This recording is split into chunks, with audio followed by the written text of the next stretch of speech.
తిరుమల లడ్డు తయారీకి ఉపయోగించిన నెయ్యిలో అసలు కల్తీయే జరగలేదని మాజీ మంత్రి నారాయణ స్వామి అన్నారు. నెయ్యిలో జంతు కొవ్వు కలపలేదని సిట్ నివేదిక స్పష్టంగా తెలిపిందని తెలిపారు ఆయన.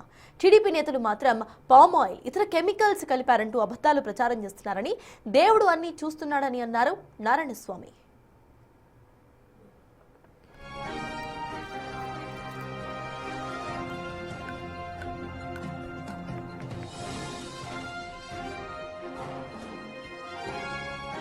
వచ్చిన విషయాలు అందరికీ తెలిసింది.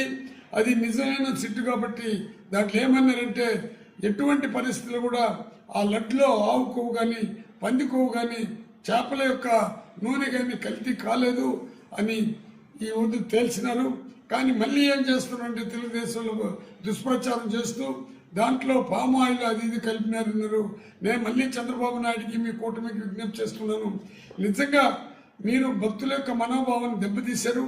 దీనికి జవాబు చెప్పే కార్యక్రమాలు వదిలేసి దీన్ని కూడా వక్రీకరిస్తూ ఇది పామ్ ఆయిల్ చేసినారు, కల్తీ జరిగిందని మళ్ళీ పామ్ ఆయిల్ అని మాట్లాడుతున్నారు. కానీ ఏ ల్యాబ్లో మీరు టెస్ట్ చేశారు? ఏ లడ్డును తయారు చేసిన కల్తీ లడ్డుని తీసుకుని వచ్చి ఎక్కడ తయారు చేశారు, ఏ ల్యాబ్లో చేశారో చెప్పే దమ్ము ధైర్యం మీకు లేదు. కానీ ప్రజలను తప్పుదోవ పట్టించే కార్యక్రమాలకి మీరు స్వస్తి చెప్పాలా?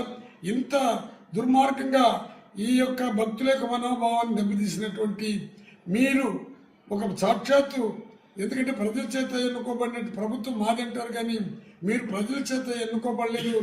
మీకు అదేవిధంగా రెవెన్యూ డిపార్ట్మెంట్ కానీ అదేవిధంగా అన్ని డిపార్ట్మెంటు, పోలీసు వ్యవస్థ అందరూ కూడా మీకు తోడ్పడినారు కాబట్టి, ఈవీఎం మీకు తోడ్పడింది కాబట్టి మీరు గెలిచారు. కానీ ఇప్పుడు ఈ భక్తుల యొక్క మనోభావం దెబ్బతీసినటువంటి వ్యక్తులు మీరు సిట్లు